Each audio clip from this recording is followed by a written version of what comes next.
এই কথা বলেন তিনি হাত বাড়িয়ে দিলেন। 20টা বেতের বাড়ি তার হাতে মারা হলো। 20টা বেতের বাড়ি যখন সম্পন্ন হয়ে গেল, তিনি বলছেন, আমি রাকা শহরের বিচারকের চেয়ারে আজকে বসেছি। আমি বিচারক হিসাবে আমি তো দায়িত্ব পালন করতে পারি না, শহরের খোঁজ নিতে পারি নাই। আমার হাতে 20টা বেতের বাড়ি মারা হয়েছে, এখনো 30টা বেতের বাড়ি। এই বেতের বাড়িতে বৃদ্ধা মহিলাকে মারা হবে না, বেতের বাড়ি মারতে হবে যিনি নগর প্রধান। নগরের প্রধান হয়েছেন, অথচ নগরের যারা অধিবাসী তাদের খোঁজ নিতে পারে না, ডাটা কালেক্ট করতে পারে না। এই যে ব্যর্থতা, এটার জন্য নগর প্রধানকেও বেত্রাঘাত করা হবে। বলেন আল্লাহু আকবার। এরপরে তিনি খাদ্য প্রধান, খাদ্যের দায়িত্বে থেকেছেন, কিন্তু অভাবী কারা আছে খোঁজ নিতে পারে নাই। এরপরে যারা ধনাঢ্য ব্যক্তি, সফল ব্যবসায়ী, যাদের সম্পদ আছে, নিজেরা একাই সম্পদ নিয়ে ব্যস্ত ছিল, তার আশেপাশে গরিব মানুষ কোন অবস্থায় আছে খোঁজ নেয় নাই। সবাই অপরাধী, সবাইকে ইন্ডিকেট করে বলছেন 30টা বেতের বাড়ি বাকি আছে, বাকি বেত্রাঘাতগুলো আপনাদের হাতে করা হবে। বলেন আল্লাহু আকবার। বিচারক অর্ডার দিয়ে দিলেন, সবার মধ্যে 30টা বেতের বাড়ি মারা হলো। বেতের বাড়ি 50 যখন পূর্ণ হয়ে গিয়েছে, বিচারক বলছেন 500 দিরহাম জরিমানা করা হয়েছে।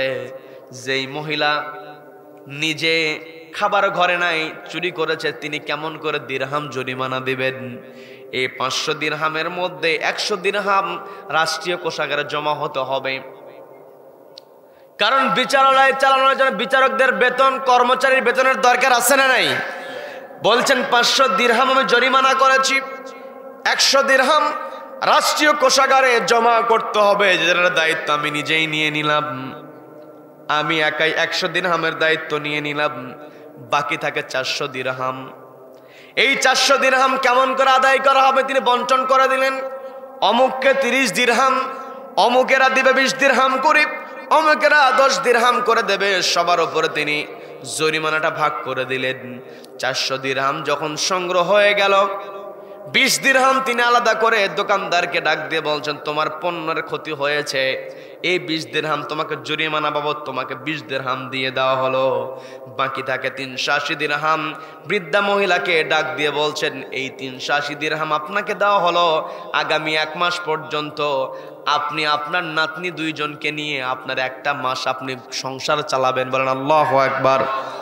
এই কথা বলে দিরহামগুলো বৃদ্ধা মহিলাকে দেওয়ার পরে ওই বিচারক বৃদ্ধা মহিলার কাছে গিয়ে বলছেন, আপনি চুরি করেছেন। সম্মানিত দিনী ভাইরা,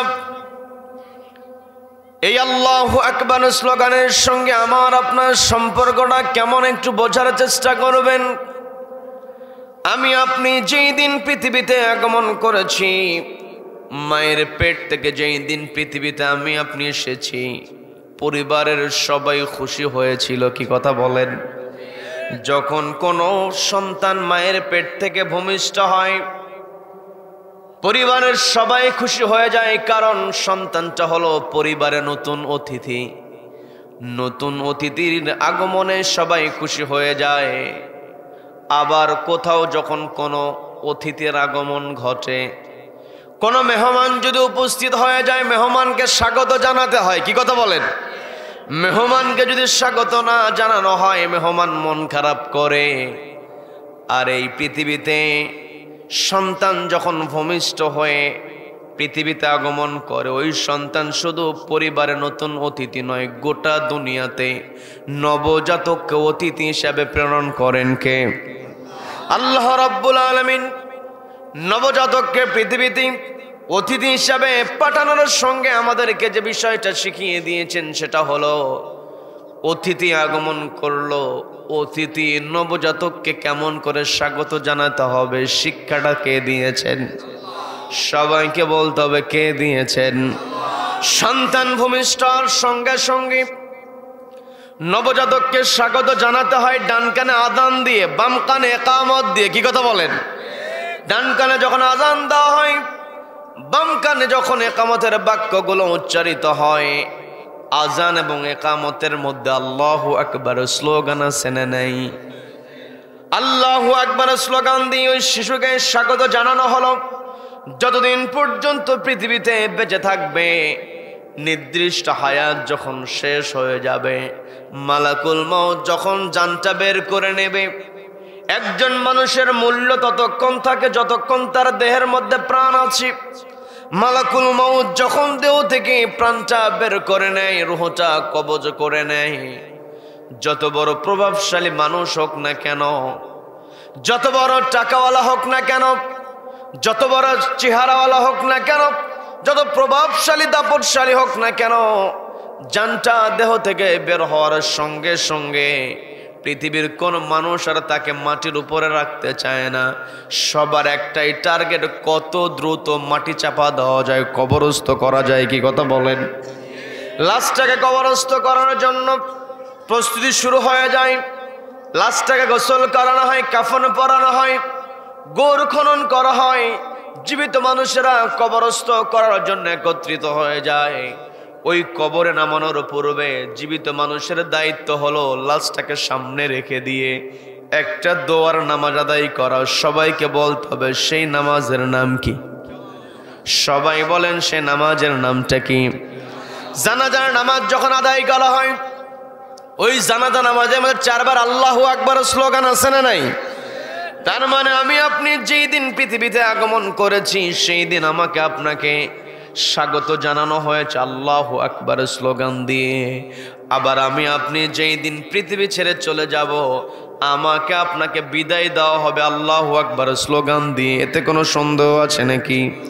এর দ্বারা বোঝা যায় আমার শুরুতে আল্লাহু আকবার, আবার শেষে আল্লাহু আকবার, মাঝখানে আল্লাহু আকবারের বিকল্প আছে নাকি? তার মানে আমি আপনি যতদিন এই পৃথিবীতে বেঁচে থাকবো, আমার আপনার একটাই স্লোগান হবে নারায়ে তাকবীর। সবাইকে বলতে হবে নারায়ে তাকবীর।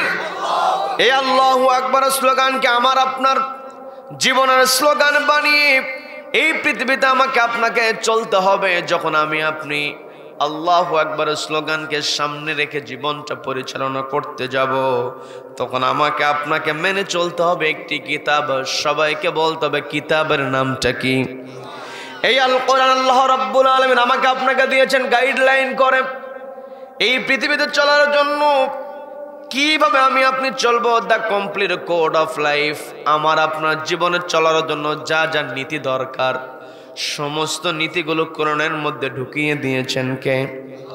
আল্লাহ রাব্বুল আলামিন আমাকে আপনাকে সৃষ্টি করলেন, আমি আপনি পৃথিবীতে আগমন করলাম। পৃথিবীতে যত সৃষ্টি আছে প্রত্যেকটা সৃষ্টির মধ্যে রব্বুল আলামিন আমাকে আপনাকে শ্রেষ্ঠ বানিয়েছেন। বলি আলহামদুলিল্লাহ। এই যে আমরা সর্বশ্রেষ্ঠ সৃষ্টি, আশরাফুল মাখলুকাত, শ্রেষ্ঠ সৃষ্টি মানুষ হওয়ার জন্য আল্লাহর কাছে আমাদের কোনো দরখাস্ত করতে হয় নাই। আমরা কোনো দরখাস্ত করেছি নাকি? বিনা দরখাস্তে রব্বুল আলামিন আমাকে আপনাকে শ্রেষ্ঠ সৃষ্টি বানিয়েছেন। আমাকে আপনাকে আল্লাহ রব্বুল আলামিন এত সম্মান দিয়েছেন, এত মর্যাদা দিয়েছেন। আবার পৃথিবীতে যা যা আছে সবকিছু রব্বুল আলামিন আমাদের জন্য তৈরি করেছেন। বলেন না সুবহানাল্লাহ। আমাকে আপনাকে পৃথিবীতে পাঠানো হবে, অর্থাৎ আল্লাহ রাব্বুল আলামিন আদম আলাইহিস সালাতু ওয়াস সালামকে সৃষ্টি করবেন। পৃথিবীতে আল্লাহ মানুষকে পাঠাবেন, মানব জাতিকে আল্লাহ প্রেরণ করবেন। এটা নিয়ে যখন ফেরেশতাদের সঙ্গে আল্লাহ বিষয়টা সিদ্ধান্তের কথা আল্লাহ যখন শেয়ার করেছেন, আমরা কম বেশি জানি, বিস্তারিত সেই দিকে যাব না। আল্লাহ রাব্বুল আলামিন ফেরেশতাদেরকে ডাক দিয়ে বলছেন, ইন্নী জাইলু ফিল আরদি খলিফা। ও আমার ফেরেশতারা, আমি পৃথিবীতে আমার খলিফা প্রেরণ করব। এই জায়গাতে আল্লাহ রাব্বুল আলামিন আমার আপনার ব্যাপারে ইনসান শব্দ ব্যবহার করতে পারতেন, আমার আপনার ব্যাপারে খলিফা শব্দ ব্যবহার না করে নাস শব্দ, বানি আদম শব্দ ব্যবহার করতে পারতেন। আমার আপনার মর্যাদার কথা বলতে গিয়ে আল্লাহ বললেন, ওয়ালাকাদ কাররামনা বানি আদম। আদম সন্তানকে আমি সম্মানিত করেছি। সম্মানের কথা বলতে গিয়ে আল্লাহ রাব্বুল আলামিন আমাদেরকে আদম সন্তান হিসেবে অ্যাড্রেস করেছেন, পরিচয় তুলে ধরেছেন। আর আমাকে আপনাকে পৃথিবীতে পাঠাবেন, এটার ব্যাপারে যখন ফেরেশতাদের সঙ্গে আল্লাহ পরামর্শ সবাই যখন ফেরেশতাদেরকে বললেন, ওই সময়টাতে আল্লাহ আমাকে আপনাকে খলিফা বলেছেন। সবাইকে বলতে হবে কি বলেছেন? সবাই বলেন আল্লাহ রাব্বুল আলামিন আমাকে আপনাকে খলিফা হিসাবে ইন্ডিকেট করেছেন, আমাকে আপনাকে খলিফা হিসাবে আমাকে আপনাকে আল্লাহ রাব্বুল আলামিন পরিচয় করিয়ে দিয়েছেন ফেরেশতাদের সঙ্গে। ফেরেশতাদেরকে যখন আল্লাহ বললেন পৃথিবীতে আমি আমার প্রতিনিধি আমার খলিফা প্রেরণ করব, ফেরেশতারা জবাব দিয়ে বলছে আতাজালু মাইয়ুফসিদু ফিহা ওয়া ইয়াসফিকুদ দিমা।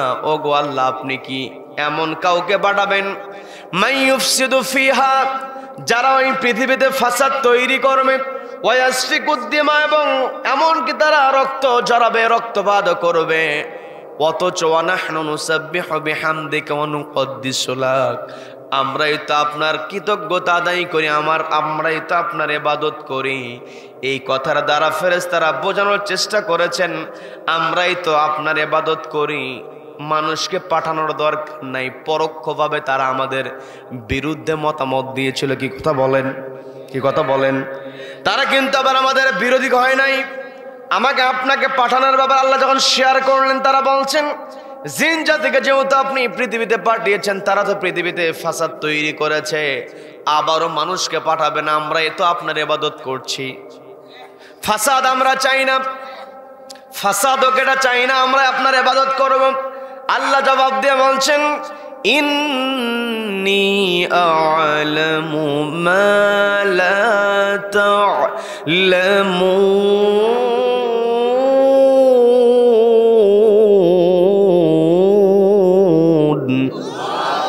আল্লাহ বলছেন আমার ফেরেশতারা, আমি যা জানি তোমরা তা জানো না। আমাকে আপনাকে আল্লাহ রাব্বুল আলামিন সৃষ্টি করেছেন, এই পৃথিবী আল্লাহ তৈরি করেছেন। আর এই পৃথিবী সৃষ্টির পূর্ণতা সেই দিন পেয়েছে যেই দিন আদম আলাইহিস সালাতু ওয়াস সালামকে সৃষ্টি করা হয়েছে। বলেন না সুবহানাল্লাহ। আদম আলাইহিস সালাতু ওয়াস সালামকে সৃষ্টি করা মানে মানব জাতিকে সৃষ্টি করার মাধ্যমে রব্বুল আলামিন পৃথিবী সৃষ্টির পূর্ণতা দিয়েছেন। আমি বানিয়ে বলছি না। সূরা বাকারার 29 নম্বর আয়াত আল্লাহ বলছেন হুয়াল্লাযী খালাকা লাকুম মা ফিল আরদি জামিআ।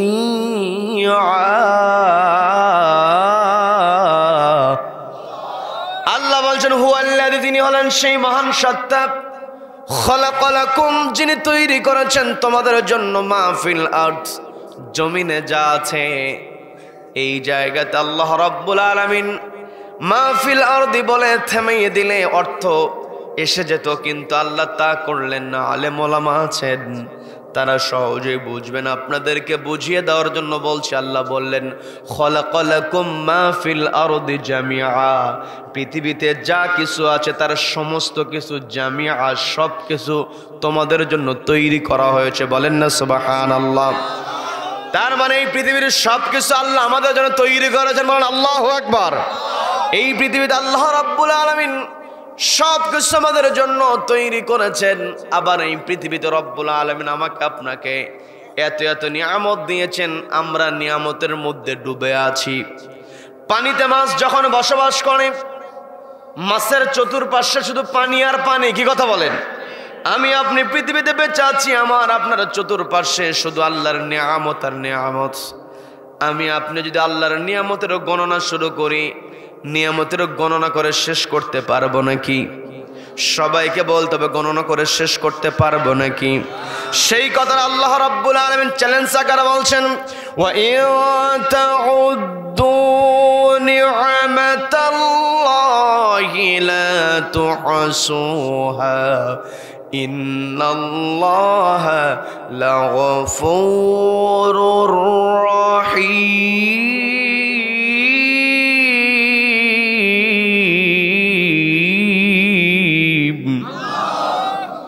আল্লাহ বলছেন আমার বান্দারা, ওয়া ইন তাউদ্দু নি'মাতাল্লাহ, তোমরা যদি আমি আল্লাহ আমার নিয়ামতের গণনা শুরু করে দাও, লা তুহসুহা, তোমরা কখনো তার হিসাব মেলাতে পারবে না।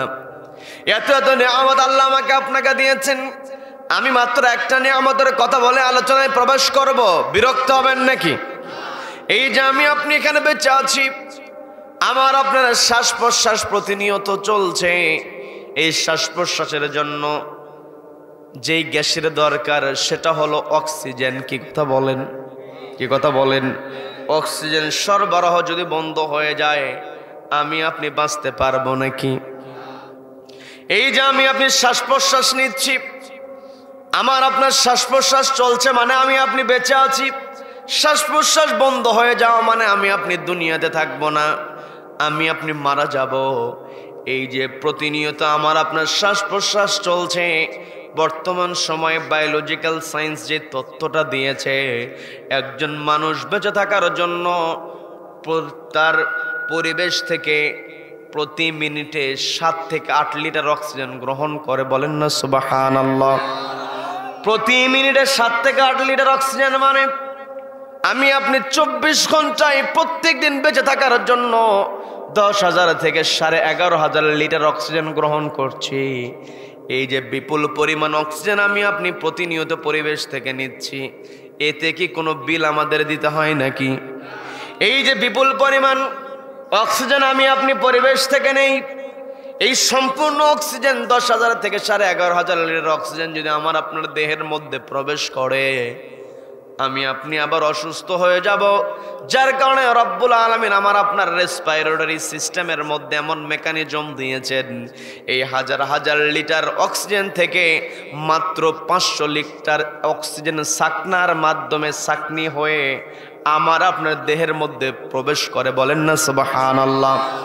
এই যে আল্লাহ রব্বুল আলামিন আমাকে আপনাকে এত নিয়ামত দিয়েছেন, এই জায়গাতে আমরা বিভিন্ন বয়সী মানুষ বসে আছি। এই যে ছোট্ট মাসুম বাচ্চা, বয়স 7 থেকে 8 বছর, বৃদ্ধ মুরব্বীরা বসে আছেন 60-70 বছর বয়স। আমার যুবক ভাইয়েরা, অনেক যুবক ভাইয়েরা খেলা দেখতেছে। কি কথা বলেন? আমার অনেক ভাইয়েরা আবার হাজির হয়েছে। এই যে যুবক ভাইয়েরা, তারা হাজির হয়েছেন, কারো বয়স 18, 20, 25 হতে পারে। যার যত বয়স হোক না কেন, যদি কোনো মানুষকে দাঁড় করায় বলা হয় তুমি যে মায়ের পেট থেকে ভূমিষ্ঠ হয়েছ, ওই দিন থেকে নিয়ে আজকে পর্যন্ত যত লিটার অক্সিজেন তুমি ব্যবহার করেছো, শুধু এর বিল দাও, এর হিসাব দাও, হিসাব দিতে পারবো নাকি? আমার আপনার সেই ক্ষমতা নাই। এই জন্য আল্লাহ বলছেন ওয়া ইন তাউদ্দু নি'মাতাল্লাহ, ও আমার বান্দারা, আমি তোমাদেরকে এত নিয়ামত দিয়েছি, আমার নিয়ামতের গণনা শুরু করলে লা তুহসুহা, তোমরা কখনো হিসাব মেলাতে পারবে না। এই যে রব্বুল আলামিন আমাকে আপনাকে এত নিয়ামত দিলেন, এই নিয়ামতের মধ্যে আমরা ডুব দিয়ে আছি। এত এত নিয়ামত যে আল্লাহ আমাকে আপনাকে দিয়েছেন, এর কারণ আছে না নাই? সবাইকে বলতে হবে কারণ আছে না নাই? খুবই পরিচিত আয়াত, সবাই আমার সঙ্গে পড়েন। ওয়ামা খালাকাতুল জিন্না ওয়াল ইনসা ইল্লা লিয়াবুদুন।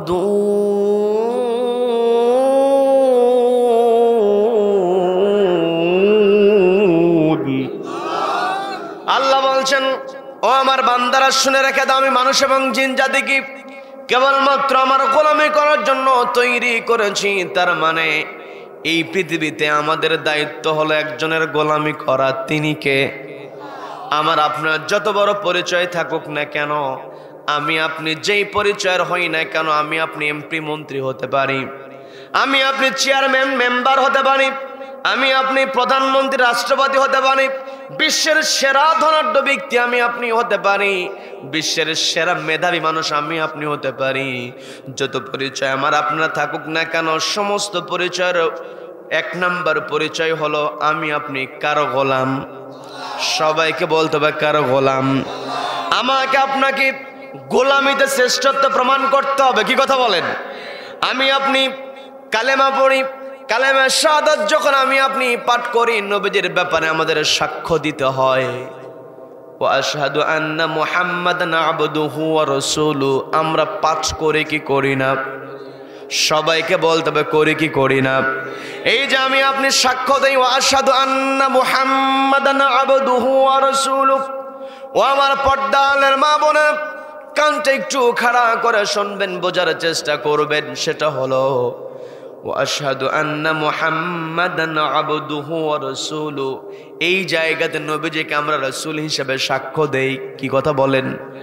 নবীজি তো রাসূল, শুধু রাসূল নয়, নবীজি রাসূলদের রাসূল। বলেন আল্লাহু আকবার। সর্বশ্রেষ্ঠ রাসূল, সর্বশ্রেষ্ঠ নবী। নবীজি অন্যান্য নবীদের জন্য নবী। বলেন আল্লাহু আকবার। আমার আপনার নবী শ্রেষ্ঠ রাসূল নবীর পরিচয় আমি আপনি সাক্ষ্য দিয়ে থাকি। ওয়াশহাদু আন্না মুহাম্মাদান আবদুহু ওয়া রাসূলুহু। এই জায়গাতে আমি আপনাদেরকে যেটা বোঝানোর চেষ্টা করছি সেটা হলো নবীজির পরিচয় তুলে ধরা হয়েছে মুহাম্মাদান আবদুহু ওয়া রাসূলুহু। আল্লাহ চাইলে বলতে পারতেন মুহাম্মাদার রাসূলুহু ওয়া আবদুহু, বলতে পারতেন কি পারতেন না? কিন্তু আল্লাহ রাব্বুল আলামিন তা করলেন না।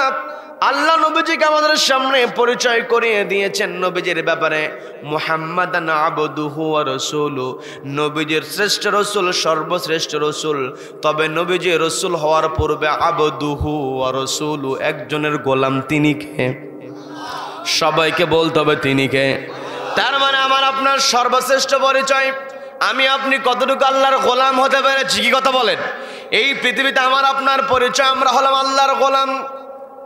আবার আমি শুরুতেই আমার আপনার পরিচয় আর একটা বলেছিলাম, যেটা আল্লাহ ফেরেশতাদেরকে বলেছিল, ও আমার ফেরেশতারা ইন্নী জাইলুন ফিল আরদি খলিফা, পৃথিবীতে আমি প্রতিনিধি প্রেরণ করতে চাই, খলিফা পাঠাতে চাই। কি পাঠাতে চাই?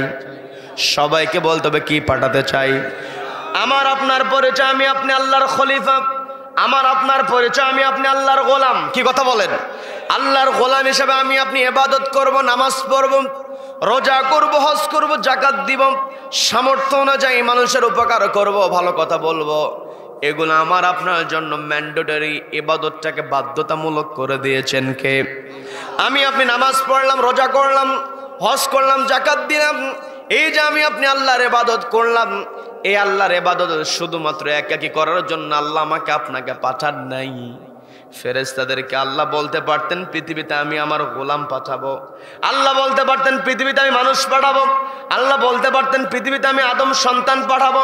আল্লাহ তাআলা বলছেন ইন্নী জাইলুন ফিল আরদি খলিফা, পৃথিবীতে আমি আমার প্রতিনিধি পাঠাবো। তার মানে এই পৃথিবীতে আমি আপনি ব্যক্তিগত জীবনে আমল করব। শুধু ব্যক্তিগত জীবনে আমল করে লাভ হবে না। ব্যক্তিগত জীবন, পারিবারিক জীবন, সামাজিক জীবন, রাষ্ট্রীয় জীবন, আন্তর্জাতিক অঙ্গন, প্রত্যেকটা অঙ্গনে একজনের ইবাদত করতে হবে। তিনি কে? সবাইকে বলতে হবে তিনি কে। একা একা ইবাদত করে যদি পার পাওয়া যেত, নবীজিকে তো অফার দেওয়া হয়েছিল আব্দুল্লাহর পুত্র, তুমি যা চাও তোমাকে তাই দেওয়া হবে, তুমি নারী চাও তোমাকে নারী দেওয়া হবে, তুমি অর্থ চাও তোমাকে অর্থ দেওয়া হবে, তোমার ক্ষমতা দরকার তোমাকে ক্ষমতা দেওয়া হবে, তবে শর্ত হলো তুমি একা একা ইবাদত করো। এই ইবাদত তুমি সমাজের মধ্যে প্রচার করতে পারবে না। নবীজিকে যখন বলা হয়েছিল, নবীজি বলেছেন আমার এক হাতে চন্দ্র আর এক হাতে সূর্য দেওয়া হলেও তবু আমি একা একা ইবাদত করব না, সমাজের মধ্যে আল্লাহর বিধান প্রতিষ্ঠা করব। কি কথা বলেন? কি কথা বলেন? নবীজি বলেছেন লা ইলাহা ইল্লাল্লাহ, আমি আপনিও বলি লা ইলাহা ইল্লাল্লাহ। আমি আপনি জিকির করছি, অবশ্যই জিকির করতে হবে, আল্লাহর নামে জিকির আমি আপনি করব। কিন্তু জিকিরের মধ্যে যে কথাটা বললাম লা ইলাহা ইল্লাল্লাহ, আল্লাহ ছাড়া কোনো ইলাহা নাই, মানে আল্লাহ ছাড়া কারো বিধান পৃথিবীতে চলবে না। কি কথা বলেন? এটাই আমাকে আপনাকে স্লোগান হিসেবে নিতে হবে।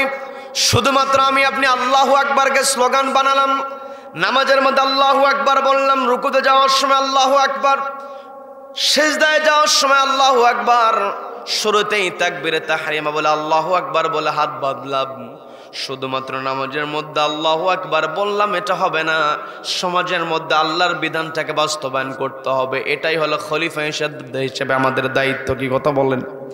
আমি আপনি ইবাদতকারী হিসাবে ইবাদত করতে চাই, কিন্তু খলিফা হিসেবে খেলাফতের দায়িত্ব পালন করতে চাই না। কি কথা বলেন?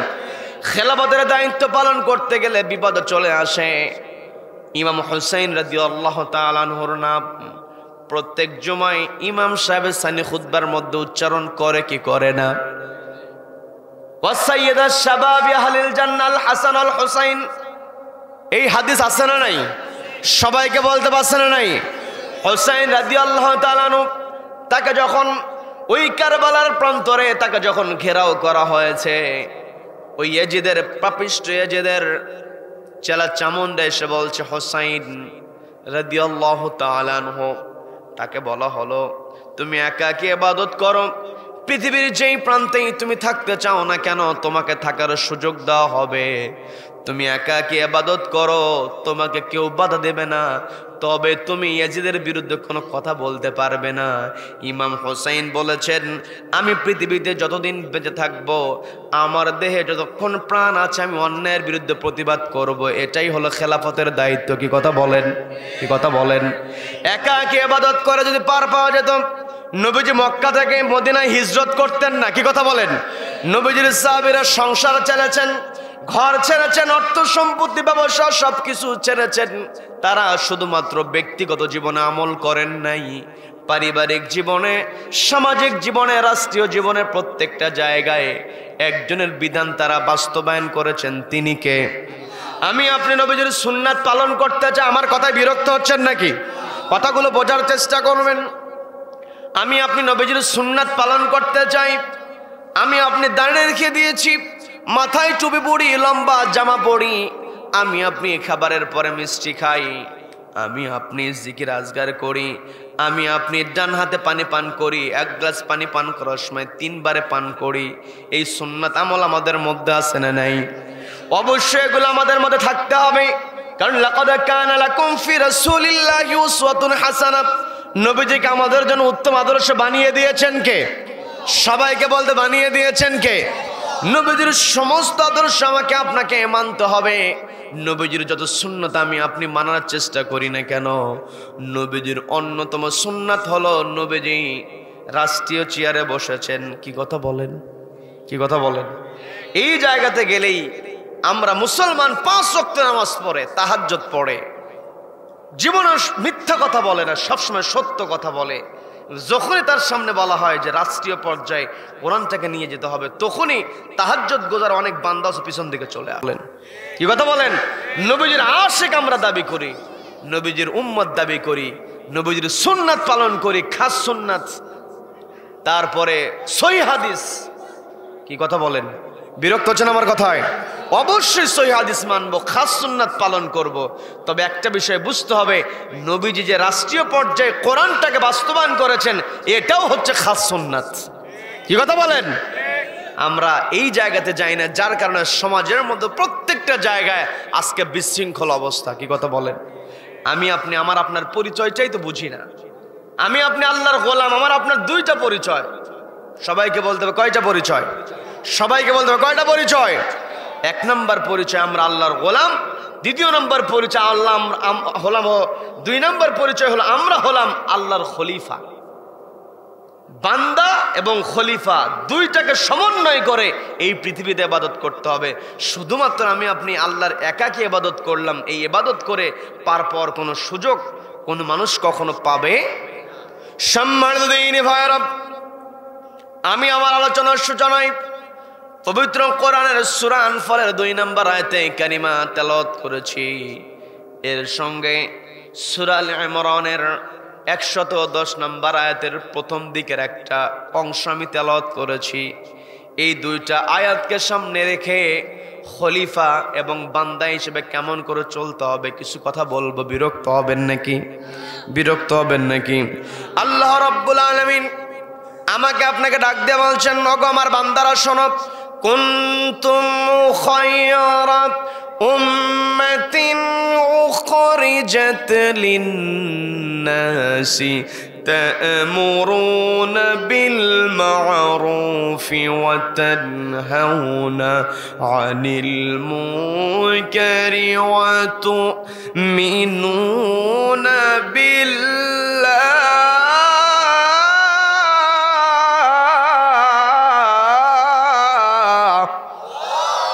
আল্লাহ বলছেন, আমার বান্দারা, কুনতুম খায়রা উম্মাহ, তোমরা উত্তম জাতি, তোমরা খায়র জাতি, উত্তম জাতি।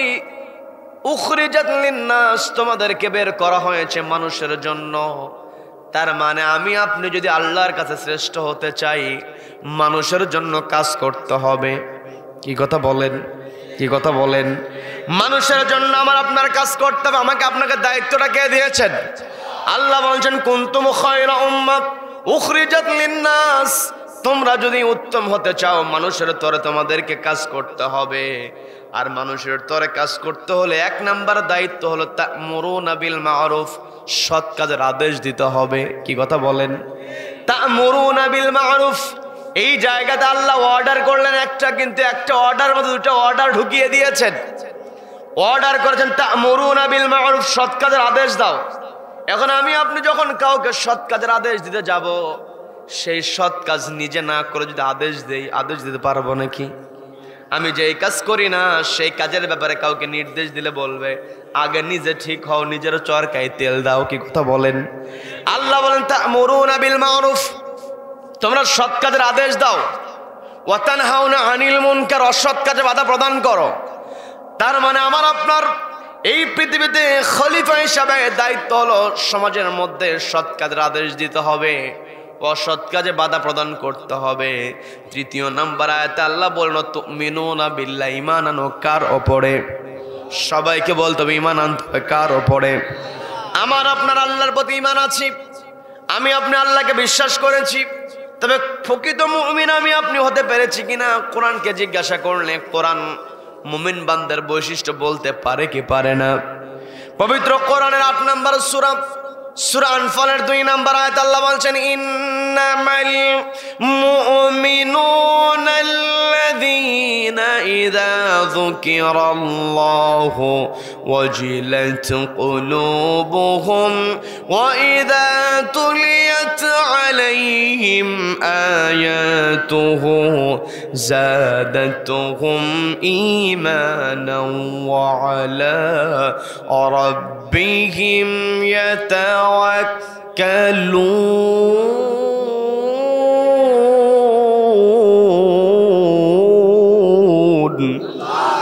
আল্লাহ বলছেন মুমিন বান্দা 1 নম্বর বৈশিষ্ট্য হবে।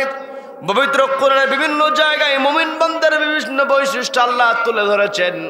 আর আমি যে আয়াতে কারিমা তেলাওয়াত করেছি সূরা আনফালের 2 নম্বর আয়াতে আল্লাহ মুমিন বান্দার 3টা বৈশিষ্ট্যের কথা বলেছেন। সবাইকে বলতে হবে কয়টা বৈশিষ্ট্য? 1 নম্বর ইন্নামাল মুমিনুন, তারাই হলো মুমিন আল্লাযীনা ইযা যুকিরাল্লাহ, মুমিন বান্দার সামনে যখন আল্লাহর নাম উচ্চারিত হয় ওয়াজিলাত কুলুবুহুম, অন্তরটা কেঁপে ওঠে। কার ভয়ে? সবাইকে বলতে হবে কার ভয়ে? তার মানে 1 নম্বর মুমিন বান্দার বৈশিষ্ট্য, মুমিন বান্দা ভয় করবে কাকে? আল্লাহকে ভয় করতে হবে। 2 নম্বর বৈশিষ্ট্য হলো ওয়াইদা তুলিয়াত আলাইহিম আয়াতুহু যাদাতুহুম ঈমানা, ঈমানদার বান্দার 2 নম্বর বৈশিষ্ট্য হলো ঈমানদার বান্দার সামনে যখন কোরআন থেকে তেলাওয়াত করা হবে, কোরআন থেকে তাফসীর করা হবে, যাদাতুহুম ঈমানা, ঈমান বেড়ে যাবে। বলেন সুবহানাল্লাহ। তার মানে মুমিন বান্দার 2য় বৈশিষ্ট্য হলো কোরআন তেলাওয়াতের দ্বারা ঈমান বৃদ্ধি পায়। 3য় নম্বর আল্লাহ রাব্বুল আলামিন মুমিন বান্দার যে বৈশিষ্ট্যের কথা বললেন ওয়া আলা রাব্বিহিম ইয়াতাওয়াক্কালুন, মুমিন বান্দা তাওয়াক্কুল করবে কার উপরে? সবাইকে বলতে হবে কার উপরে? আল্লাহর উপরে। যখন আমার আপনার তাওয়াক্কুল থাকবে তখন আমি আপনি সৎ কাজের আদেশ দিতে পারবো, অসৎ কাজে বাধা প্রদান করতে পারবো। কি কথা বলেন? যখন আমি আপনি সৎ কাজের আদেশ দিতে যাব, অসৎ কাজে বাধা প্রদান করতে যাব, যারা বাতিল শক্তি তারা আমাকে আপনাকে থামিয়ে দেওয়ার চেষ্টা করবে, আমার আপনার বিরুদ্ধে বিভিন্ন রকম ষড়যন্ত্র করবে। কিন্তু আমি আপনি যখন আলা রাব্বিহিম ইয়াতাওয়াক্কালুন, আল্লাহর উপর তাওয়াক্কুল করতে পারবো, দুনিয়ার কোনো বাধা আমাকে আপনাকে থামাতে পারবে না। কথা বলেন ঠিক কিনা? আমার আপনার দায়িত্ব আমাকে আপনাকে বুঝতে হবে। আমি আপনি খেলাফতের দায়িত্ব কতটুকু পালন করলাম আমাকে আপনাকে জিজ্ঞাসা করবেন কে? সবাইকে বলতে জিজ্ঞাসা করবেন কে? দুনিয়ার প্রত্যেকটা মানুষকে প্রশ্নের মুখোমুখি রব্বুল আলামিন করবেন। কাউকে প্রশ্ন করবেন আবার কাউকে প্রশ্ন করবেন না। কি কথা বলেন? ক্লাসের মধ্যে দেখবেন 50-60 জন স্টুডেন্ট, স্যার জিজ্ঞাসা করে 50-60 জনকে কিন্তু জিজ্ঞাসা করে না, মাত্র কয়েকজনকে জিজ্ঞাসার মধ্য দিয়ে স্যার পুরো ক্লাসের মধ্যে একটা টেস্ট নিয়ে নেয়। কি কথা বলেন? কি কথা বলেন? কিছু ছাত্র থাকে যারা ভালো ছাত্র, টিচার ভালো করে জানেন একে জিজ্ঞাসা করলে সে পারবে, যার কারণে স্যার আর জিজ্ঞাসা করে না। কি কথা বলেন? এই পৃথিবীতে কিছু মানুষ থাকবে যারা আল্লাহর ইবাদত করবে, আল্লাহ তো জানেন এরা ইবাদত করে এসেছে, কাজে এদেরকে প্রশ্ন করার দরকার নাই। ওই সমস্ত বান্দাদের তালিকাভুক্ত তৌফিক আল্লাহ আমাদেরকে দান করুন, বলেন আমিন। আমি আপনি তখন ওই তালিকাভুক্ত হতে পারবো যখন আমি আপনি তা'মুরুনা বিল মা'রুফ, সৎ কাজের আদেশ দেব, ওয়া তানহাউনা আনিল মুনকার, অসৎ কাজে বাধা প্রদান করব। এখন আমার আপনার সমাজের রাষ্ট্রে অসৎ কাজ আছে না নাই? কম না বেশি? দিন দিন এগুলো বাড়ছে না কমছে? চুরি, আমাদের চোর বেশি না মানুষ বেশি?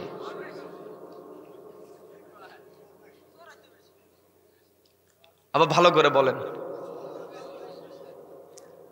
মানুষ বেশি। হ্যাঁ, মানুষ বেশি।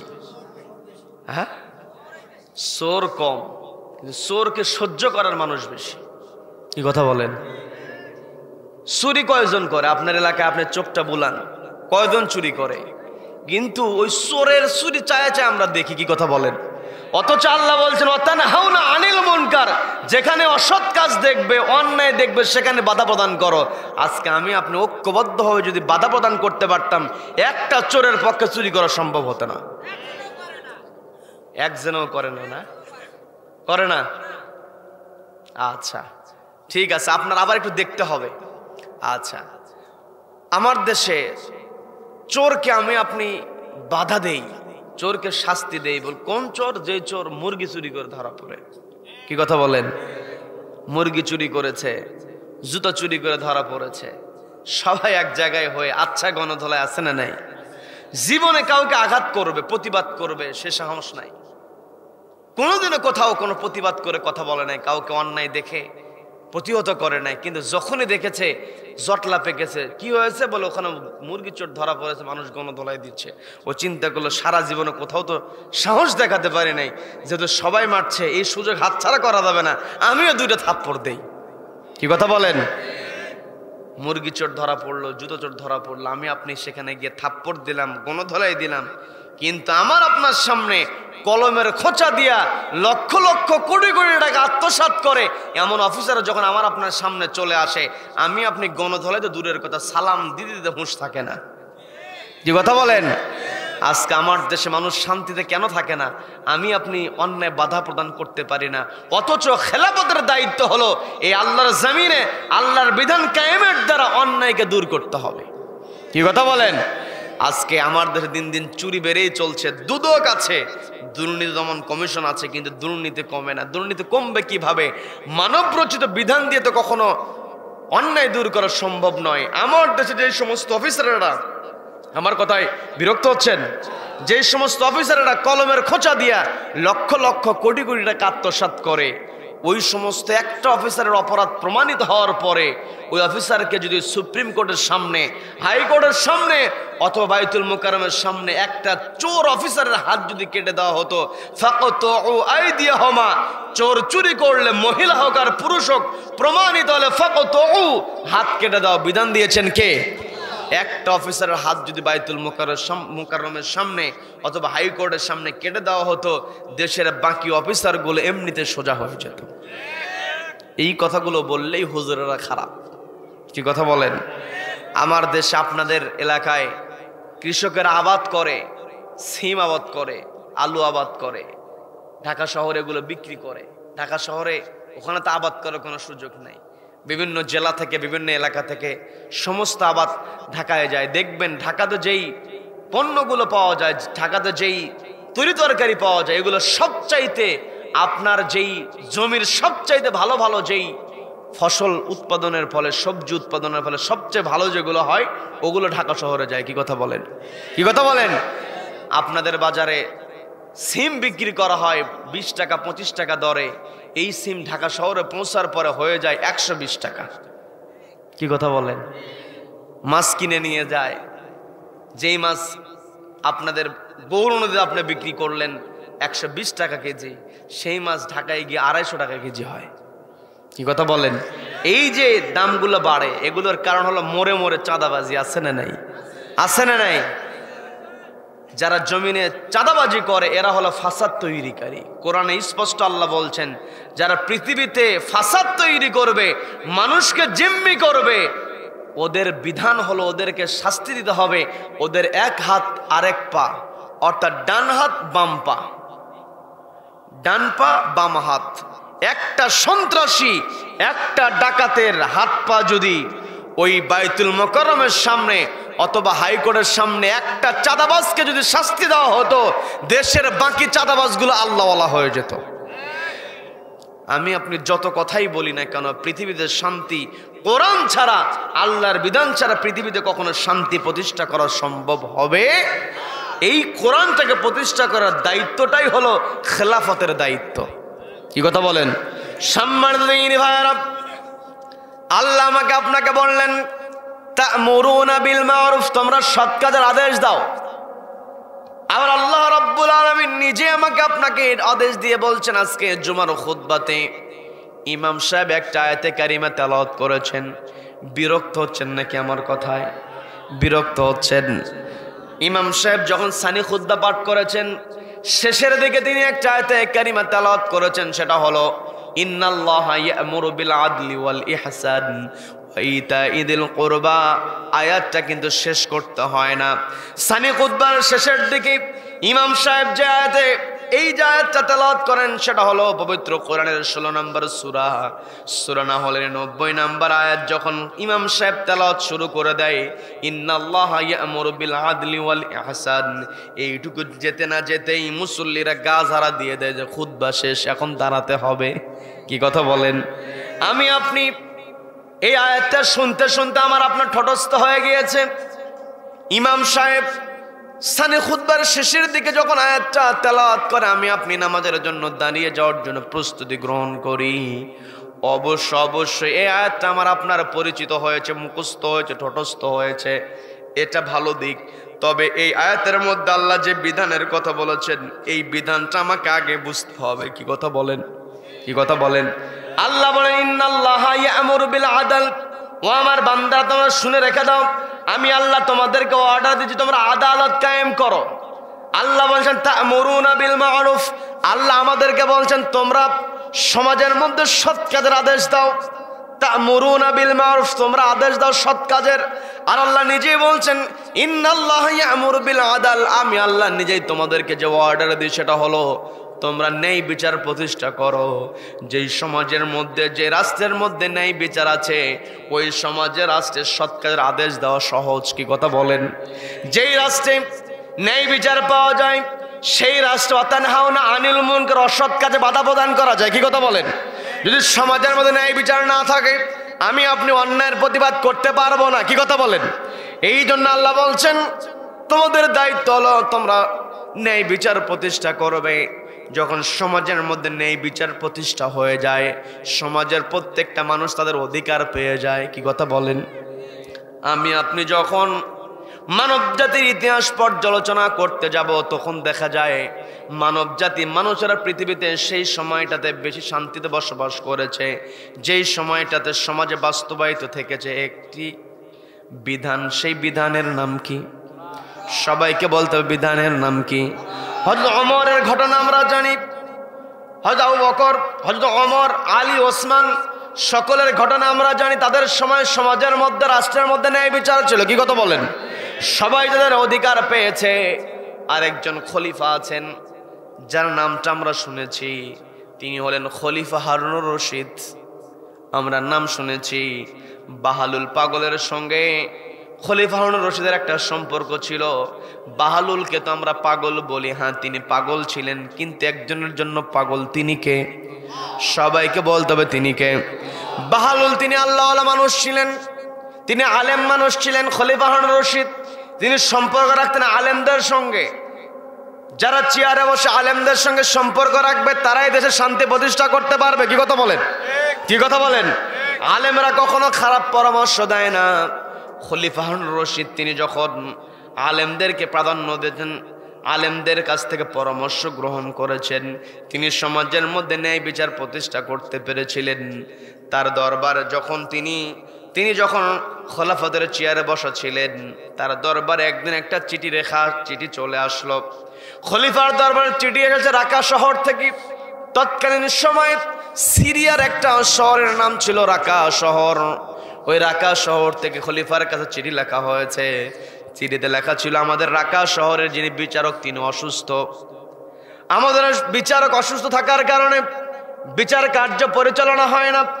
বিচার কার্য পরিচালনা না হওয়ার কারণে আমাদের শহরের মধ্যে একটা বিশৃঙ্খল অবস্থা হয়েছে, জরুরি ভিত্তিতে আমাদের শহরে আপনি একটা বিচারকের ব্যবস্থা করেন। চিঠি লেখা হয়েছে। চিঠি খলিফা পড়লেন।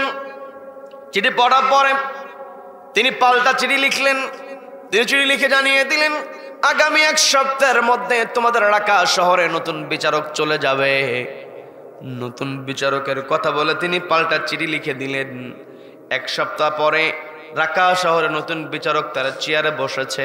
একটা ঘটনা আছে, বলবো নাকি শেষ করে দেব? অনেকে যে চলে যায়, আচ্ছা, যার যাওয়ার দরকার সে চলে যাবে। কি কথা বলেন?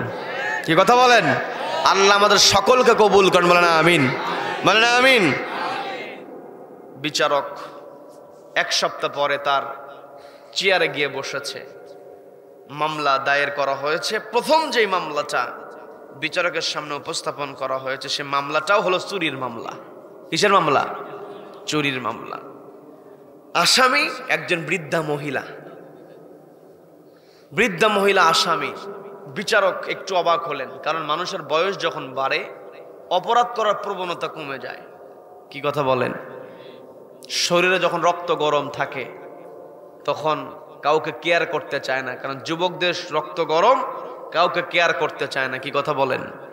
ওই যৌবনকালে রক্ত গরম অবস্থায় যদি ইবাদত করা যায়, নবীজি স্পষ্ট জানিয়ে দিলেন, আশাবুন নাশআ ফি ইবাদাতিল্লাহ, যেই যুবক যৌবনকালে আল্লাহর ইবাদত করবে, আল্লাহর বিধানকে মেনে নেবে, ওই যুবক আরশের নিচে জায়গা পাবে। বলেন না সুবহানাল্লাহ। এই জন্য যুবক ভাইয়েরা, শুধু খেলা দেখলেই হবে না। কি কথা বলেন? কি কথা বলেন? এই খেলা দেখে কোনো ফায়দা হবে না। এই খেলার ব্যাপারে আমাকে আপনাকে কোনো প্রশ্ন করা হবে না। প্রশ্ন করা হবে আমি আপনি আল্লাহর গোলাম হয়ে কতটুকু ইবাদত করেছি, আল্লাহর খলিফা হিসেবে কতটুকু খেলাফতের দায়িত্ব পালন করেছি। অবশ্যই জিজ্ঞাসা একজন করবেন, তিনি কে? সবাইকে বলতে হবে তিনি কে? যখন বিচারক দেখলেন বৃদ্ধা মানুষ চুরি করেছে, কথা না, বয়স কমে যায়, মানুষের অপরাধ করার প্রবণতা কমে যায়। বৃদ্ধা মহিলাকে তিনি জিজ্ঞাসা করলেন, আপনি যে চুরি করেছেন, চুরি করা অপরাধ, এটা আপনি জানেন না? বলে হ্যাঁ জানি। চুরি করলে হাত কেটে দেওয়া হয়, এটা আপনার জানা নাই? বলে হ্যাঁ জানা আছে। তারপরে কেন চুরি করেছেন? বৃদ্ধা মহিলা বলছে, আমার চুরি করার কোনো ইচ্ছা ছিল না, বাধ্য হয়ে চুরি করেছি। বিচারক বলছে, কেন বাধ্য হলেন আপনি? আপনার বাধ্য হওয়ার কারণটা কি? বৃদ্ধা মহিলা জবাব দিয়ে বলছে, আমার ঘরে খাবার নাই, আমি বৃদ্ধা মানুষ, আমার ঘরে আমার 2টা নাতনি আছে, ওদেরও তো কেউ নাই, ইয়েতিম, আমার ওদের দায়িত্ব পালন করতে হয়। আমি বৃদ্ধা মানুষ, কাজ করতে পারি না, আমার কাজ করার শক্তি কম, আমার ঘরে খাবার নাই, আমি কয়েকদিন যাবত না খেয়ে আছি। আমি নিজেকে বুঝ দিয়েছি, নিজেকে কন্ট্রোল করার চেষ্টা করেছি, আমার ভিতরে বুঝ আছে, আমি নিজেকে নিয়ন্ত্রণ করার চেষ্টা করেছি, কিন্তু আমার ঘরে 2টা নাতনি আছে, তারা তো ছোট্ট, তাদেরকে তো বোঝানো যায় না। ক্ষুধার যন্ত্রণায় এমন ছটফট তারা করেছি, ওই দৃশ্য দেখে আমি আর নিজেকে নিয়ন্ত্রণ করতে পারি নাই। আমি ঘর থেকে বের হয়েছি, কাজের সন্ধানে গিয়েছি, কিন্তু বয়স হওয়ার কারণে কেউ আমাকে কাজে নেয় নাই। কাজে নিবে বা কেন? আমি তো তেমন কাজ করতে পারি না, আমি তেমন কাজ করতে পারি না, যার কারণে আমাকে কাজে নেয় নাই। আমি কাজ করে উপার্জন করব, উপার্জন করার ক্ষমতা আমার নাই। আমি মানুষের কাছে হাত পেতেছি, কেউ আমাকে সহযোগিতা করে নাই। যখন আমি ইনকামও করতে পারলাম না, সহযোগিতা চেয়েও সহযোগিতা আমি পাইলাম না, আমি অনেকটা হতাশ হয়ে বাড়ির দিকে রওনা দিয়েছি। আমি চিন্তা করছি, বাড়িতে গিয়ে আমার নাতনিদেরকে আমি কি বলবো, কি তাদেরকে খাওয়ার ব্যবস্থাটা আমি কিছুই করতে পারলাম না।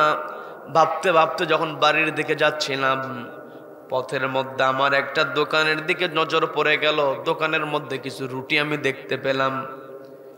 সেই সঙ্গে আমি লক্ষ্য করে দেখলাম দোকানদার অন্যমনস্ক। আমি চিন্তা করলাম কিছুই তো করতে পারলাম না, দোকানদার যেহেতু অন্যমনস্ক হয়ে আছে, দেখি কয়েকটা রুটি আমি চুরি করে নিতে পারি কিনা। আমি দোকানদার অন্যমনস্কতার সুযোগ নিয়ে রুটি কয়েকটা আমি চুরি করেছি।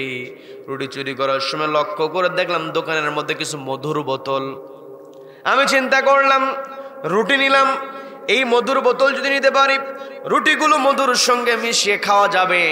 এই কথা চিন্তা করে আমি যখন মধুর বোতল চুরি করতে গিয়েছি, আমার তো চুরি করার অভ্যাস নাই, আমি তো চুরি করার অভ্যস্ত আমি নই, আমি আর চুরি করতে পারলাম না। অভ্যাস না থাকার কারণে দোকানদার বুঝে ফেলেছে, আমি ধরা পড়েছি। ধরা পড়ার পরে তো আপনার সামনে আমাকে হাজির করা হয়েছে। এই কথা বলার পরে বিচারক বলছেন, আজকে আর এই মামলার ব্যাপারে নতুন করে কোনো শুনানি আমি করব না, এই মামলার রায়টাও আজকে আমি দিব না। আমি চাইলে আজকে মামলার রায়টা আমি দিয়ে দিতে পারি, কারণ যিনি আসামি তিনি তার অপরাধ স্বীকার করেছেন। অপরাধ যখন আসামি স্বীকার করে নেয় বিচার দিতে কিন্তু আর সমস্যা হয় না। কথা বলেন ঠিক কিনা? আমার আপনার ব্যাপারে এমন হবে, আমি আপনি পৃথিবীতে কোথায় কি করছি, কিরামান কাতিবিনা ইয়ালামুনা মা তাফআলুন, কোন জায়গায় কোন কাজ করছি সবকিছু সম্মানিত লেখক সবকিছু লিখে ফেলছে। কি কথা বলেন? কি কথা বলেন? আমার আপনার সামনে আমল নামা তুলে ধরা হবে, বলা হবে ইকরা কিতাবাক, তোমার আমল নামা নিজেই পাঠ করো। কাফা বিনাফসিকাল ইয়াউমা আলাইকা হাসিবা, তোমার বিচারের জন্য তোমার হিসাবের জন্য তুমি যথেষ্ট। যদি আমি আপনি আমার আমল নামার আমার আপনার আমল নামার মধ্যে এই পৃথিবীতে ইবাদত এবং খেলাফত, শুধু ইবাদতের আমল নিয়ে বাঁচার কোনো উপায় নাই। আমি আপনি সমাজের মধ্যে কতটুকু তা'মুরুনা বিল মারুফ, সৎ কাজের আদেশ দিয়েছি, অসৎ কাজে বাধা প্রদানের কতটুকু চেষ্টা করেছি, আমল নামার মধ্যে এগুলোও থাকতে হবে। যদি এগুলো না থাকে বাঁচার আমার আপনার কোনো উপায় থাকবে না। কথা বলেন ঠিক কিনা? বন্ধুগণ, যে কথা আমি বলতে নিয়েছিলাম, বিচারক বলছি আমি তো রায় দিয়ে দিতে পারি, আসামি নিজেই স্বীকারোক্তিমূলক জবানবন্দি দিয়েছে, তবে আমি রায়টা দিব না। রায়টা আমি আগামী দিন দিব, তবে রায় দেওয়ার সময় কিছু মানুষকে আমি নোটিশ করছি, তাদেরকেও হাজির হতে হবে।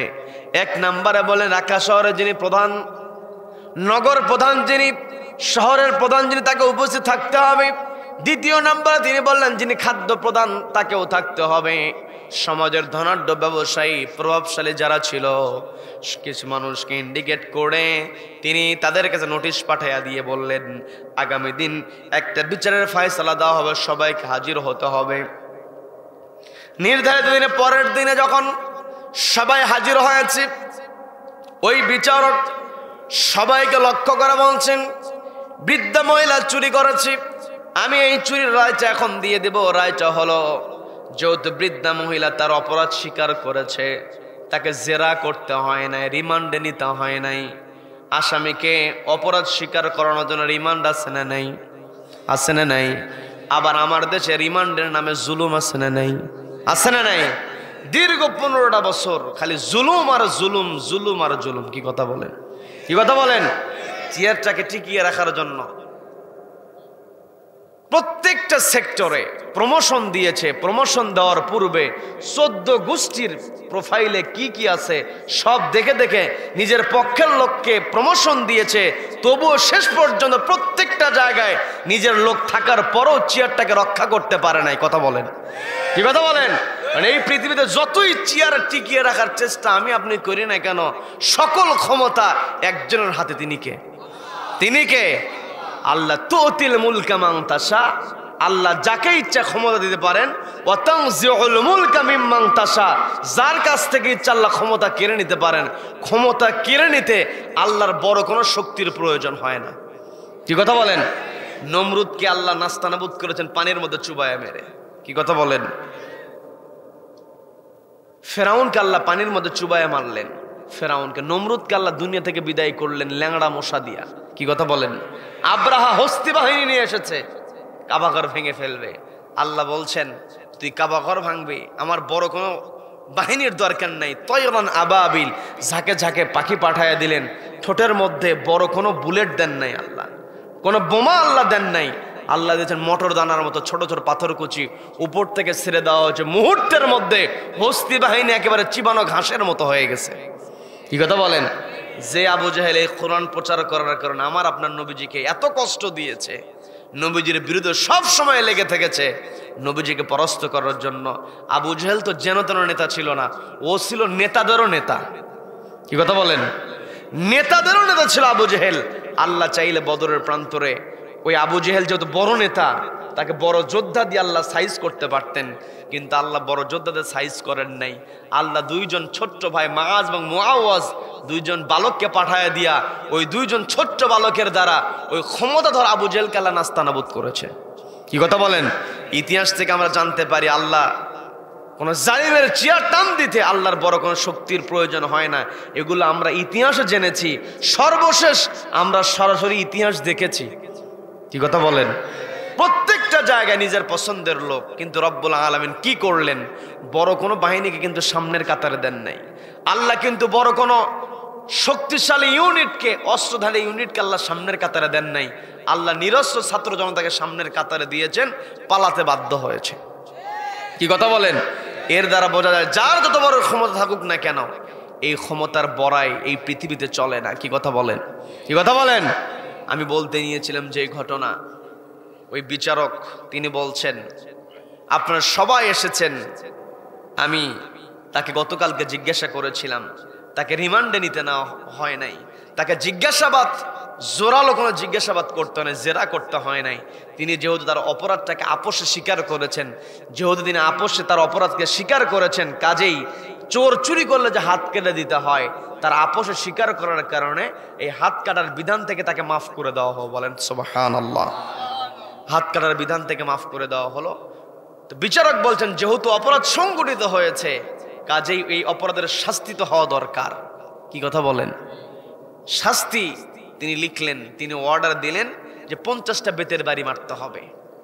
যেহেতু চুরি সংগঠিত হয়েছে, 50টা বেতের বাড়ি তিনি নির্ধারণ করলেন, সেই সঙ্গে তিনি 500 দিরহাম জরিমানা করলেন। 50টা বেতের বাড়ি 500 দিরহাম জরিমানা করে বিচারক তার চেয়ার থেকে নেমে এসেছেন।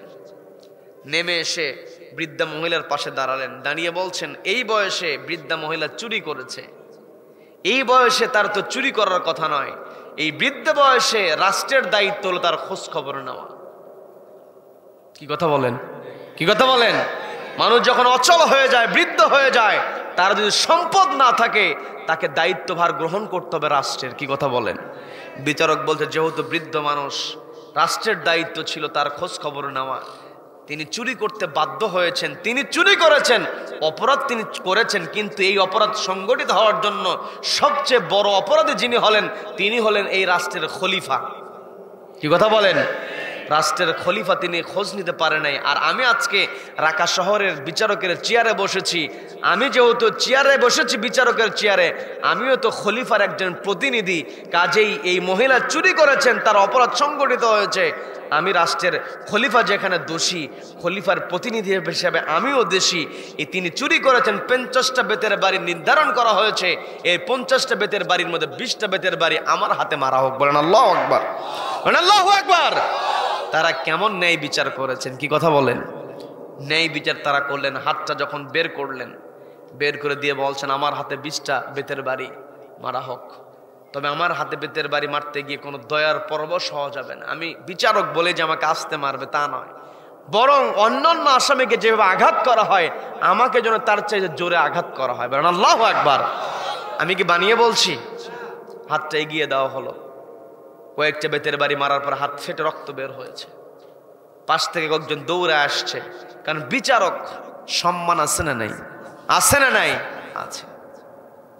বিচারকের সম্মান আল্লাহ দেবেন কিয়ামতের কঠিন ময়দানে, আরশের ছায়া যেদিন আল্লাহ মানুষকে দিবেন, কাদেরকে দিবেন? 7 শ্রেণীর কথা আল্লাহ বলেছেন। 1 নম্বরে বলেছেন ইমামুন আদিলুন। পৃথিবীতেও বিচারকের সম্মান আছে, আখিরাতেও সম্মান আছে, তবে আখিরাতের সম্মান পাওয়ার শর্ত হলো আদেল হতে হবে, আদালত কায়েম করতে হবে। কি কথা বলেন? আমি ওই বিস্তারিত আলোচনার দিকে যাব না, যে কথা আমি বলতে নিয়েছিলাম। বিচারক বলছেন আমার হাতে বাড়ি মারা হোক। তিনি হাতটা এগিয়ে দিলেন, যখন রক্ত বের হয়েছে কয়েকজন দৌড়ায় এসে তিনি থামায়া দিলেন। নিজের পকেটে থাকা রুমালটা বের করে হাতে পেঁচায় বলছেন 20 সংখ্যা এখনো পূর্ণ হয় নাই, বাকি বেতের বাড়িগুলো মেরে 20 সংখ্যা পূরণ করো। বলেন আল্লাহু আকবার। এই কথা বলেন তিনি হাত বাড়িয়ে দিলেন, 20টা বেতের বাড়ি তার হাতে মারা হলো। 20টা বেতের বাড়ি যখন সম্পন্ন হয়ে গেল, তিনি বলছেন আমি রাকা শহরের বিচারকের চেয়ারে আজকে বসেছি। আমি বিচারক হিসাবে আমি তো দায়িত্ব পালন করতে পারি না, শহরের খোঁজ নিতে পারি নাই। আমার হাতে 20টা বেতের বাড়ি মারা হয়েছে, এখনো 30টা বেতের বাড়ি।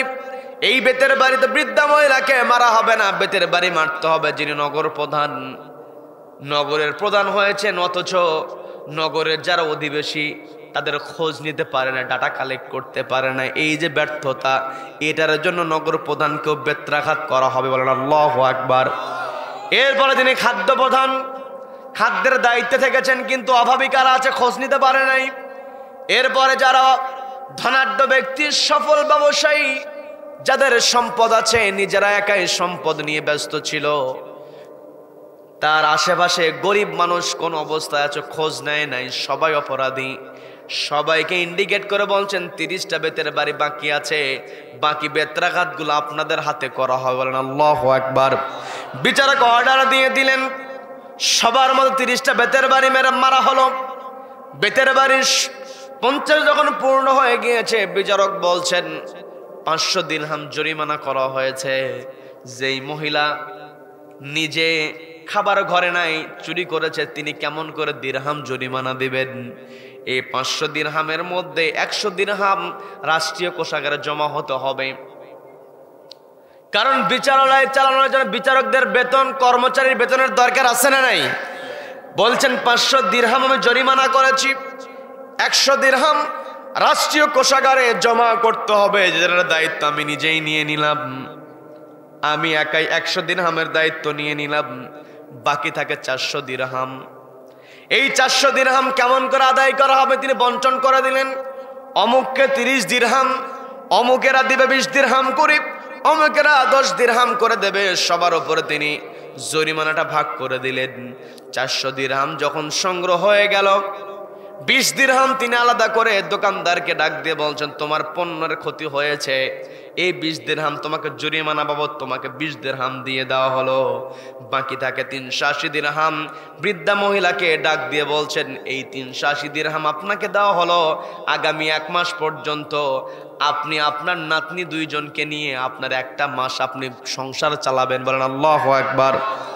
এই কথা বলে দিরহামগুলো বৃদ্ধা মহিলাকে দেওয়ার পরে ওই বিচারক বৃদ্ধা মহিলার কাছে গিয়ে বলছেন, আপনি চুরি করেছেন, চুরি করতে বাধ্য হয়েছেন, আপনার খোঁজ নেওয়ার দরকার ছিল, কষ্ট করেছেন, ক্ষুধার যন্ত্রণায় ছটফট করেছেন।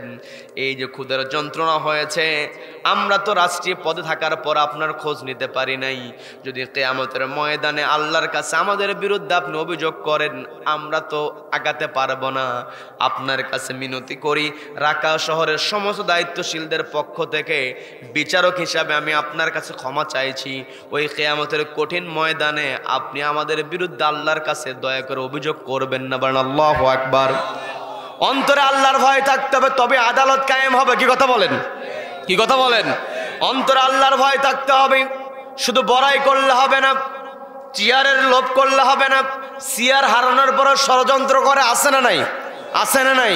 আমি আপনি চেয়ারে বসেছি, হ্যাঁ, চেয়ারে বসার সুযোগ যেহেতু আল্লাহ আমাকে আপনাকে যদি দিয়ে ফেলে, আমার আপনার দায়িত্ব হলো ওই চেয়ারে বসার পরে ভয় করতে হবে কাকে? সবাইকে বলতে ভয় করতে হবে কাকে? যার অন্তর আল্লাহর ভয় আছে সেই মানুষ কি চেয়ারটাকে টিকিয়ে রাখার জন্য হাজার হাজার মানুষকে গুলি করে মারতে পারে নাকি? মারতে পারে নাকি? আবু জাহেল মুসলমানদের উপর অত্যাচার করেছে, ফেরাউন লক্ষ লক্ষ শিশু সন্তানকে হত্যা করেছে নিজের চেয়ারটাকে টিকিয়ে রাখার জন্য। কি কথা বলেন? শেষ পর্যন্ত পারে নাই। এই পৃথিবীর একটা শেষ সময় আছে, একটা সীমা পর্যন্ত আল্লাহ ক্ষমতাকে ছেড়ে দেন, আল্লাহ ছাড় দিয়ে থাকেন, একটা সীমা পর্যন্ত ছাড় থাকবে। ওই সীমা যখন অতিক্রম হবে, যত বড়ই ক্ষমতাধর হোক না কেন, অবশ্যই তাকে লাঞ্ছিত হতে হবে। কি কথা বলেন? জুলুমের বিচার কিয়ামতের ময়দানে আল্লাহ অবশ্যই করবেন, তবে জুলুমের বিচার দুনিয়াতেই শুরু হয়। কি কথা বলেন? জুলুমের বিচার খেয়াল করে দেখবেন, আপনার এলাকাতেও খেয়াল করে দেখতে পারেন, মানুষের উপরে যারা জুলুম করে একটা পর্যায়ে তাদেরকেও কিন্তু কষ্টের মধ্যে পড়তে হয়। এই জন্য আমাকে আপনাকে সবসময় একজনকে ভয় করতে হবে, তিনি কে? সবাইকে বলতে হবে তিনি কে? আমার আপনার দায়িত্ব খেলাফতের দায়িত্ব পালন করতে আমার আপনার পরিচয় বুঝতে হবে। আমি আপনি আল্লাহর গোলাম, আমাকে আপনাকে অবশ্যই আল্লাহর গোলামি করতে হবে। ওই যে বিচারক, তিনি বিচারকের চেয়ারে বসেছেন, এই বিচারকের চেয়ারটাও কিন্তু আমার আপনার জন্য ইবাদতের মাধ্যম হতে পারে। কি কথা বলেন? ওই যে বিচারক, তিনি সবার পক্ষ থেকে ক্ষমা চাইলেন। বৃদ্ধা মহিলাকে বললেন, আগামী 1 মাসের জন্য আপনাকে আমি খরপোশ দিয়ে দিলাম। আগামী 1 মাস পূর্ণ হওয়ার সঙ্গে সঙ্গে 2 জন নাতনিকে নিয়ে আপনি রাজার দরবারে আসবেন, খলিফার দরবারে আসবেন, দেখি আপনার জন্য কোনো ব্যবস্থা করা যায় কিনা। খলিফার দায়িত্ব হলো জনগণের সবসময় খোঁজ নেওয়া। কি কথা বলেন? কি কথা বলেন? আমার দেশে বয়স্ক হয়ে গেলে বয়স্কদের জন্য কার্ডের ব্যবস্থা আছে, আছে না নাই? তবে এই কার্ডগুলো যথাযথ উপায়ে দেওয়া হয় না, যথাযথ পন্থায় দেওয়া হয় না। যদি নিজের পছন্দের লোক হয়, ধনাঢ্য হওয়ার পরও কার্ড দেওয়া হয়। কি কথা বলেন? বিল্ডিং বাড়ি, বয়স্ক ভাতার কার্ড দিয়ে রাখছে, এমন ঘটনা আমার দেশে আছে না নাই? আছে না নাই? আবার বয়স্ক ভাতার কার্ড দেওয়া হয়, কিন্তু তার পূর্বে মাঝখানে কিছু নেতা পাতা যেগুলো আছে, এদেরকে দিতে দিতে কিছুই থাকে না। কি কথা বলেন? আজকে আমার দেশে এগুলো অন্যায়, এগুলোর বিরুদ্ধে কথা বলার দরকার আছে না নাই? আছে না নাই? আল্লাহ বলছেন, উখরিজাত লিন্নাস, তোমাদেরকে বের করা হয়েছে মানুষের জন্য, মানুষের জন্য আমাকে আপনাকে কাজ করতে হবে। কি কথা বলেন? কি কথা বলেন? সম্মানিত ভাইরা, রাত অনেক গভীর হয়েছে, আর বেশি সময় নিব না। ওই বৃদ্ধা মহিলাকে বিদায় করে দেওয়া হলো। বৃদ্ধা মহিলাকে বলা হলো, আপনি 1 মাস পরে খলিফার দরবারে আসবেন, দেখি আপনার জন্য কিছু করা যায় কিনা। সঙ্গে আপনার 2টা নাতনিকে আপনি হাজির হবেন। 1 মাস পরে বৃদ্ধা মহিলা তার 2টা নাতনিকে নিয়ে খলিফার দরবারে যখন হাজির হয়েছে, খলিফার দরবারে ঢোকার সঙ্গে সঙ্গে বৃদ্ধা মহিলা চমকে উঠলেন। তিনি দেখলেন খলিফার চেয়ারে যিনি বসে আছেন, 1 মাস পূর্বে তার চুরির দায়ে হাতের মধ্যে যেই মানুষটা 20টা বেতের বাড়ি নিয়েছিলেন, খলিফার চেয়ারে সেই মানুষটা বসে আছেন। বলেন আল্লাহু আকবার। চমকে গিয়েছেন খলিফা, বুঝতে পারলেন বৃদ্ধা মহিলা আমাকে দেখে গিয়ে চমকে গিয়েছে। দ্রুত নেমে আসলেন বৃদ্ধা মহিলার সামনে, এসে বললেন, আমাকে দেখে ভয় পাওয়ার কিছু নাই।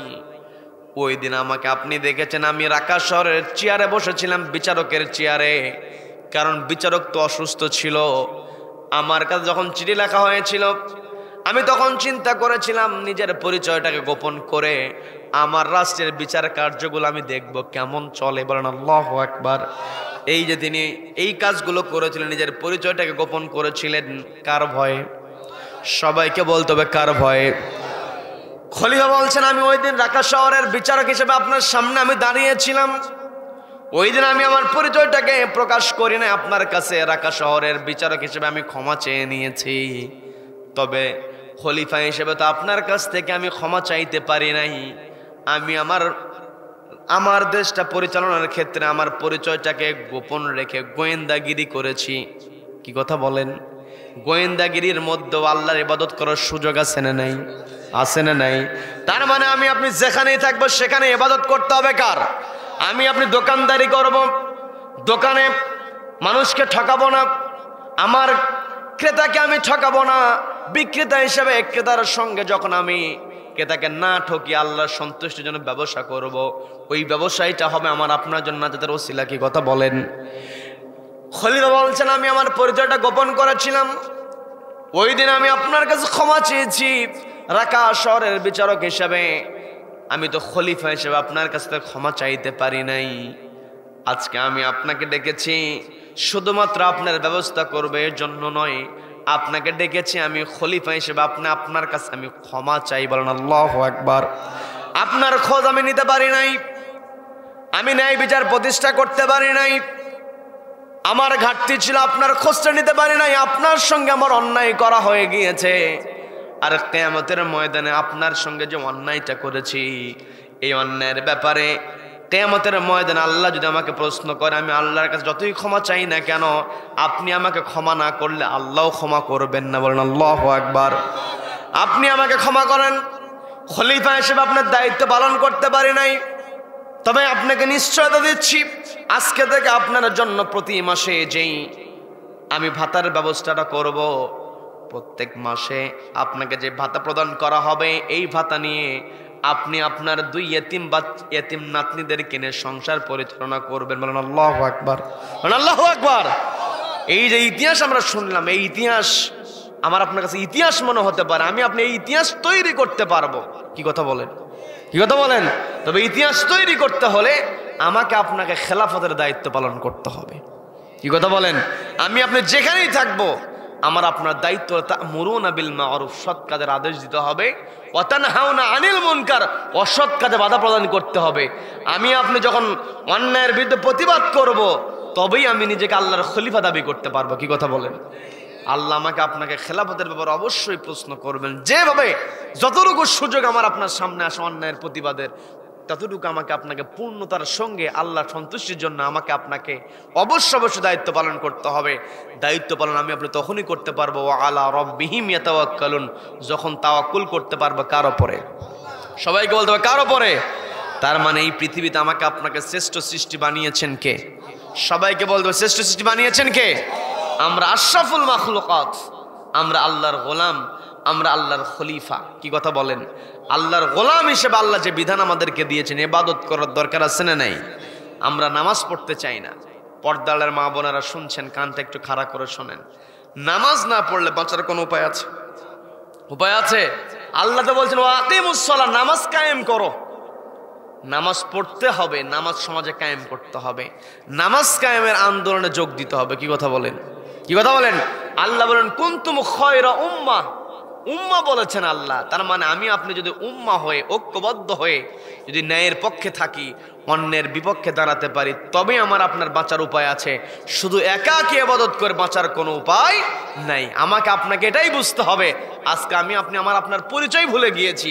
আমি আপনি যে আল্লাহর খলিফা, আল্লাহর বিধান কায়েমের জন্য যে আমাকে আপনাকে অন্যায়ের বিরুদ্ধে প্রতিবাদ করতে হবে, আমাকে আপনাকে সমাজের সৎ কাজের আদেশ দিতে হবে, এগুলো ভুলে যাওয়ার কারণে নিজেকে মুসলিম দাবি করি, অথচ আমার আপনার চোখের সামনে অন্যায় সংঘটিত হচ্ছে। কি কথা বলেন? যখন প্রকৃত মুসলিম হিসাবে অন্যায়ের প্রতিবাদ করতে পারবো, সৎ কাজের আদেশ দিতে পারবো, তখন আমি আপনি দুনিয়াতেও সম্মানিত হতে পারবো, আখিরাতে মুক্তি দান করবেন কে? সবাইকে বলতে হবে কে মুক্তি দান করবেন?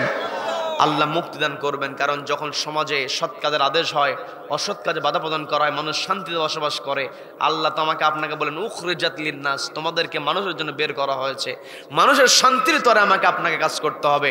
রব্বুল আলামিন আমাদের সকলকে কবুল করেন, বলেন আমিন, বলেন আমিন। যতটুকু আলোচনা হয়েছে, বিরক্ত হলেন আপনারা? বিরক্ত হলেন? রব্বুল আলামিন এই আলোচনাগুলো আমাদের বাস্তব জীবনে আমল করার তৌফিক দান করুন, বলেন আমিন।